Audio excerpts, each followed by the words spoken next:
So this one should not be as long since it is only 3 pages of notes, and for the most part they're graphs. So just know that.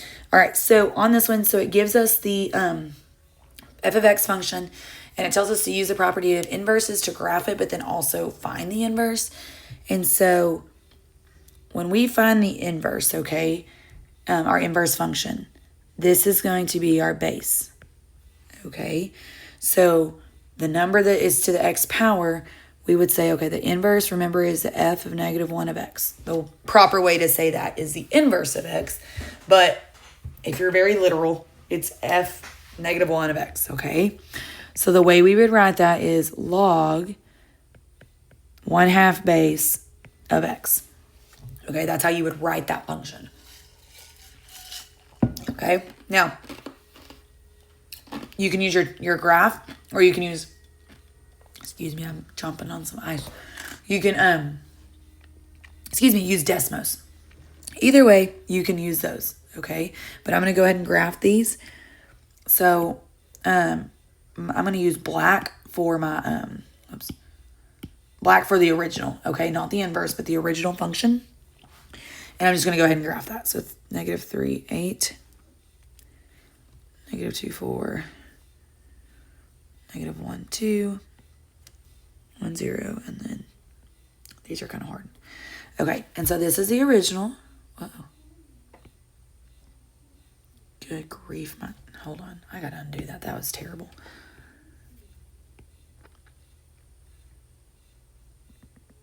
That's a little bit better. Okay, now you can put in on like Desmos, you can put in this function over here, okay? Or you can just simply swap your x's and y's. So instead of being at negative 4, 8, this one would be at 8, negative 4. Okay? Instead of being at negative 2, 4, it's going to be at 4, negative 2. Okay? Instead of being at negative 1, 2, it's going to be at 2, negative 1. Okay? And so forth.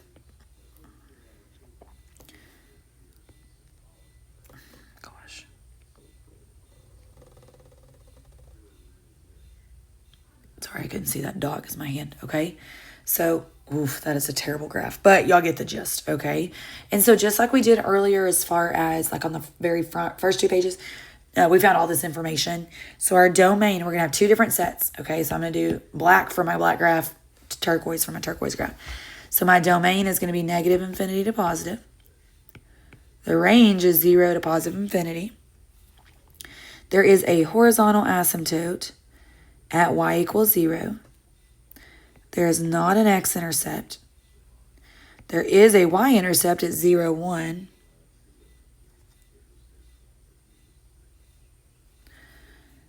It is decreasing from the interval negative infinity to positive. Okay. And then moving along to my turquoise graph, my domain is actually from 0 to positive infinity. Okay, because see, it doesn't cross 0. My range, this one's going to be negative infinity to positive infinity. I do have a vertical asymptote on this one, and that's a terrible at symbol, but, oh wait, I put y. Let me just redo this. At x equals 0. Now there is an x-intercept at 1, 0, but there is not a y-intercept. It is decreasing, oh, hold on, not from negative infinity. It's decreasing from 0 to positive infinity. So now, before we go any further, I want you to look. What do you notice between, like, the domain and the range? And then the asymptotes and the x-intercepts. Like, compare those, the intercepts, excuse me, not x-intercepts. Okay? Did you notice they're the opposite of each other? Okay? So, remember, with invertible graphs, they're going to be the opposite there. Okay? Now, the invertible graphs of log and exponential. Okay, let me say that. All right, so now remember I told you that on up here, whatever the number was is the base. So now that means that this 3 is going to be 3 to the x. Okay, that's going to be our inverse function. Okay, you just pull your base out. All right. Again, you can go ahead and put this in the calculator. I'm just going to go ahead and graph it for you. All right, so I'm going to graph the black graph first, my original, which was the log.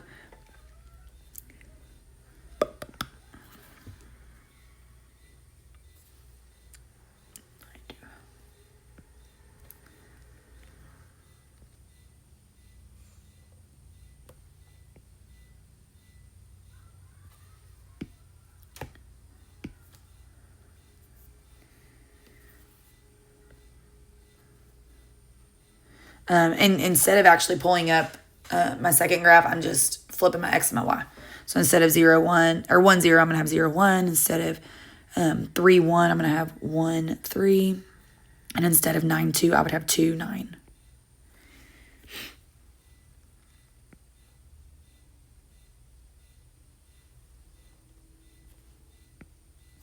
Okay.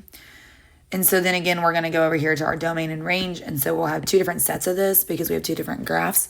So the domain for our original, which was the log function, it's actually 0 to infinity. The range was from negative infinity to positive infinity.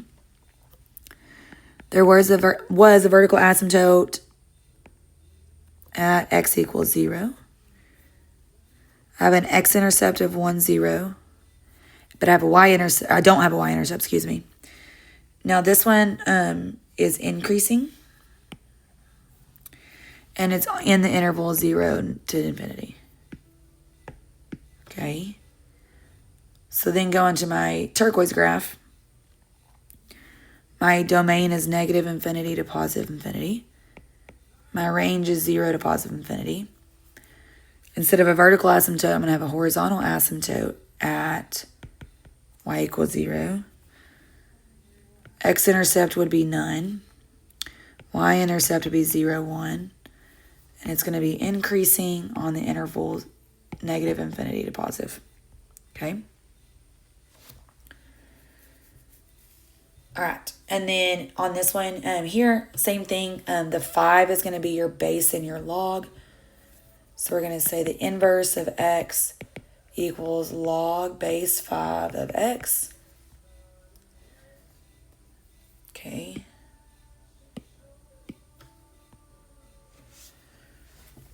And so graphing this, we would have this function here.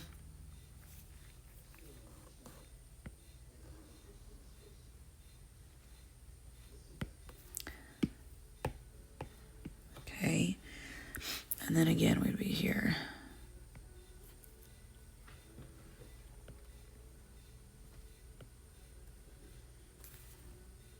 Okay.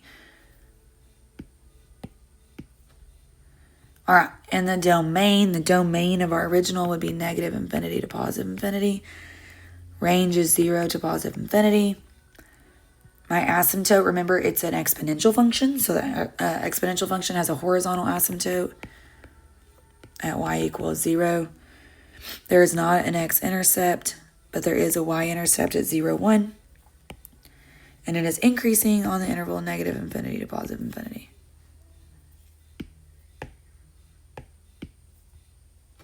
Okay.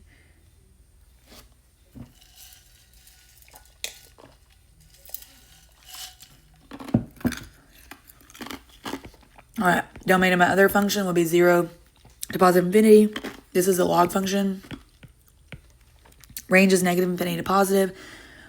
We have a vertical asymptote here at x equals 0.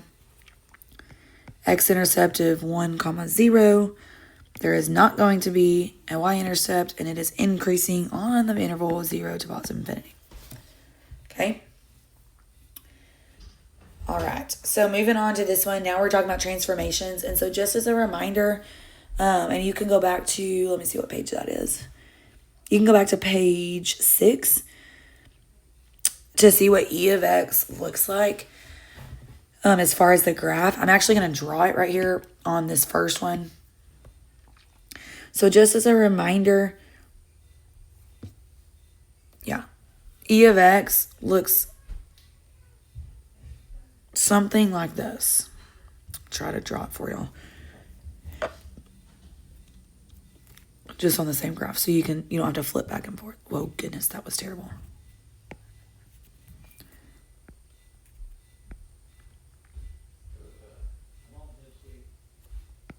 Okay. So talking about transformation, so one thing that's obvious is that it was a reflection of the y-axis, okay? Okay. Now, instead of our y-intercept being at 1, it's at 2, so that means it also went up 1, okay? So looking at A, B, C, and D, because it's a reflection of the y-axis, then that means that that negative has to be with the x, okay? So our negative has to be right here. And then obviously the +1 would be at the back. So this one's going to match D. All right, so looking at my turquoise graph over here on the left one and looking at the second graph, it was supposed to be, the y-intercept was supposed to be here, but now it's at -1, so that means I went down 2. Okay, well, which graph or which equation obviously says that? C. Okay. Comparing the first one to the third one, remember I was supposed to have a y-intercept here, and it went over 1. So it went to the left 1. So because it's going to the left, remember transformation rules, left is negative, so we feel like it should say x -1, but it's actually the opposite, x +1. So this one would be A. And then this one here, process of elimination can tell you that it's going to be B, but we're going to talk about it so we know it's not just process of elimination. The only thing that changed here is it was a reflection over the x-axis. So, and the reason, or because it's a reflection over the x-axis, that means that the negative has to go in front of the E, okay? All right, so now if you were here Tuesday and Wednesday, this is where you need to start picking up at, because this is where we left off at, sorry. Trying to do two different things here. Okay, so comparing this graph to this graph, what do you think happened? What's the difference, right? The only difference is this +2 at the back. Well, we've learned about transformations, so we know that means that it went up 2, and you could put units, okay?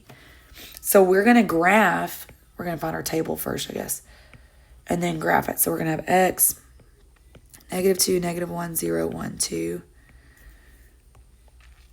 So this is going to be 3x, or 3 to the x, excuse me. This one's going to be 3 to the x +2. All right, so we would get 0.11 with the bar, 0.3 with the bar, 1, 3, and 9. And then this graph over here would be 2.11, 2.3, 3, 5, 11. Yeah, okay. All right, so we're going to go ahead and graph these. So that one's going to be kind of hard. There.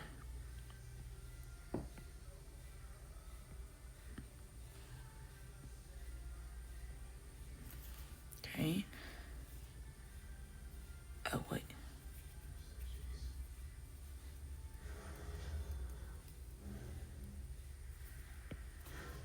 I put it on the wrong line, sorry.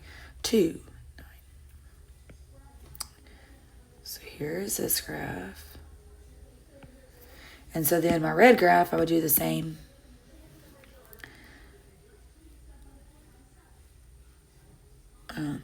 Sorry, I had a brain fart for a minute. Sorry about that.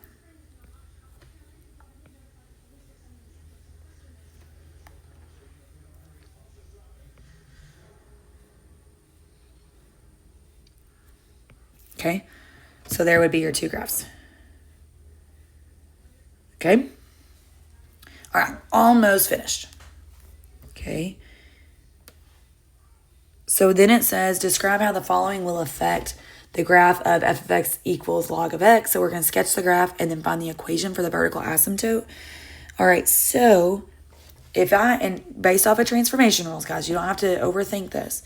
If it has the -1 inside, what direction is it going to move? We know it's going to shift, and it's going to shift right. Excuse me, I was running the wrong one. 1. Okay. So normally log starts here. I'm sorry, I'm actually gonna go ahead and on the same graph. You do not have to do this, but I'm going to. So this is what log is supposed to look like.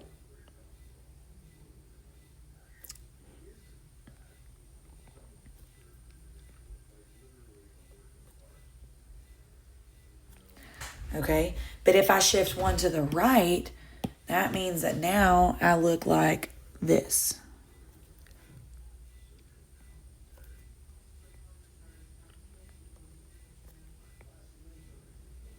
Okay, and so my vertical asymptote was x equals 0, but because I shifted one to the right, that means that my vertical asymptote is now at x equals 1. Okay.